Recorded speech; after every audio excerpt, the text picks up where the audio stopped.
ഇരിങ്ങാലക്കുട കൂടൽമാണിക്യം ക്ഷേത്രത്തിലെ കഴകം ജോലിയിൽ നിന്ന് തിരുവനന്തപുരം ആര്യനാട് സ്വദേശി BA ബാലു രാജിവെച്ചു. 15 ദിവസത്തെ അവധി കഴിഞ്ഞ് ക്ഷേത്രം അഡ്മിനിസ്ട്രേറ്റർക്ക് രാജിക്കത്ത് കൈമാറി. ആരോഗ്യപരവും വ്യക്തിപരവുമായ കാരണങ്ങളാണ് രാജിക്ക് പിന്നിൽ എന്ന ബാലുവിന്റെ വിശദീകരണം. ബാലുവിന്റെ നിയമനത്തിനെതിരെ വാര്യർ സമാജവും തന്ത്രിമാരും പ്രതിഷേധത്തിലായിരുന്നു. കേരള ദേവസ്വം റിക്രൂട്ട്മെന്റ് ബോർഡിന്റെ പരീക്ഷയും അഭിമുഖവും 1ാം റാങ്കോടെ പാസ്സായി ഫെബ്രുവരി 24-നാണ് ഇരിങ്ങാലക്കുട കൂടൽമാണിക്യം ക്ഷേത്രത്തിൽ കഴകം ജോലിയിൽ തിരുവനന്തപുരം ആര്യനാട് സ്വദേശി BA ബാലു പ്രവേശിച്ചത്. ഈഴവ സമുദായത്തിൽപ്പെട്ട ബാലുവിന്റെ നിയമനത്തിനെതിരെ വാര്യർ സമാജം രംഗത്ത് വന്നു. പിന്നാലെ തന്ത്രിമാരും. ഇതോടെ ബാലുവിനെ മാർച്ച് മാസം 6-ാം തീയതി മുതൽ കഴകം ജോലിയിൽ നിന്ന് ഓഫീസ് ജോലിയിലേക്ക് താൽക്കാലികമായി മാറ്റി. പിറ്റേ ദിവസം മുതൽ അവധിയെടുത്ത് ബാലു നാട്ടിലേക്ക് മടങ്ങി. സംഭവം വിവാദമായതോടെ ക്ഷേത്രത്തിലെ ജാതി വിവേചനത്തിനെതിരെ പ്രതിഷേധവും ഉയർന്നു.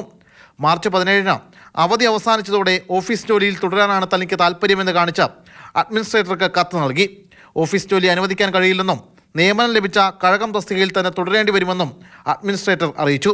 തുടർന്നാണ് ബാലു ക്ഷേത്രം ഓഫീസിലെത്തി അഡ്മിനിസ്ട്രേറ്റർക്ക് രാജിക്കത്ത് കൈമാറിയത്. അദ്ദേഹം 1/4/2025 തീയതി ഓഫീസിൽ വന്ന് ആരോഗ്യപരമായ കാരണങ്ങളാലും വ്യക്തിപരമായ കാരണങ്ങളാലും കഴകം ജോലി തുറന്നു പോകാൻ സാധിക്കുന്നതല്ല, ജോലിയിൽ നിന്ന് റിസൈൻ ചെയ്യാൻ എന്നെ അനുവദിക്കണമെന്നാവശ്യപ്പെട്ട് കത്ത് അഡ്മിനിസ്ട്രേറ്റർക്ക് നൽകിയിട്ടുണ്ട്. ബാലു രാജിവെച്ചതോടെ റാങ്ക് ലിസ്റ്റിലെ 2-ാമനെ തുടർന്ന് പരിഗണിക്കുമെന്ന് Kerala Devaswom recruitment board chairman KB Mohandas വ്യക്തമാക്കി.